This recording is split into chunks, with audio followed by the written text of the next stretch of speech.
Good morning, students.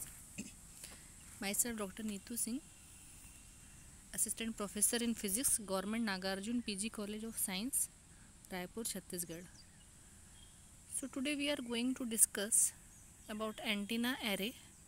This topic is taken from Paper 1, Electrodynamics, Unit 4 of MSc Physics 2nd Sem. Now I will discuss contents. First, I would like to describe what is antenna array, that is definition of antenna array, and then what is the principle behind that. Both the points I will discuss in introduction. Then we will come on types of antenna array. Then we will see its functional diagram, how does it function, and in last, advantages and disadvantages of antenna array. Now what is antenna array? Antenna array is simply combination of several similar radiating elements, for example dipoles or horns. We can see in the pictures, the first one is the example of linear array and second one is example of two-dimensional array of microstrip patch antennas. An antenna array is a set of suitably spaced similarly oriented antennas or aerials to radiate energy predominantly in some given direction. Antenna arrays make use of interference phenomena that occur between the radiations from the different elements of the array. Accordingly, the resultant field developed by antenna array at a distant point will be the superposition of field contributions from each constituent antenna of the array.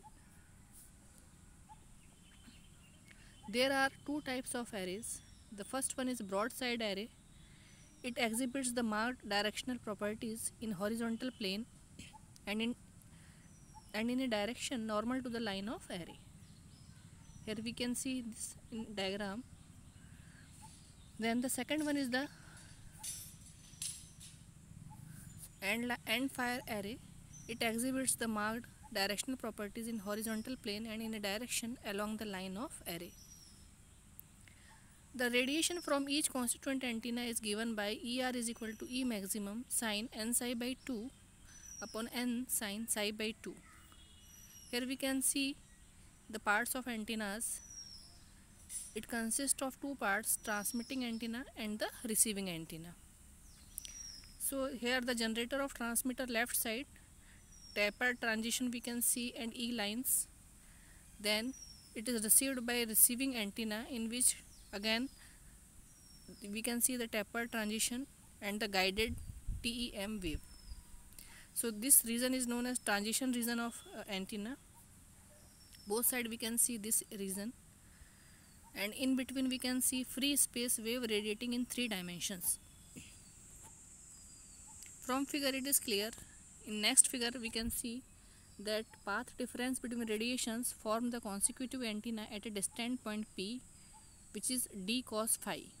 Therefore the phase difference it will be equal to 2 pi upon lambda d cos phi.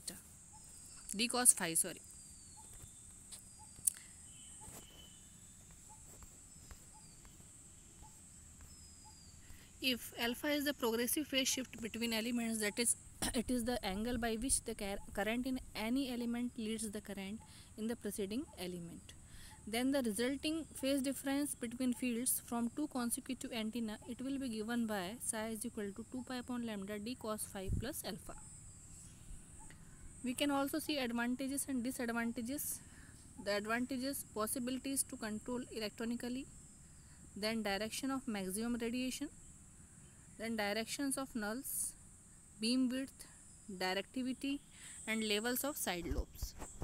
And the disadvantages: direct consequence of mutual coupling can result in complete cancellation of radiated beam at some scan angle.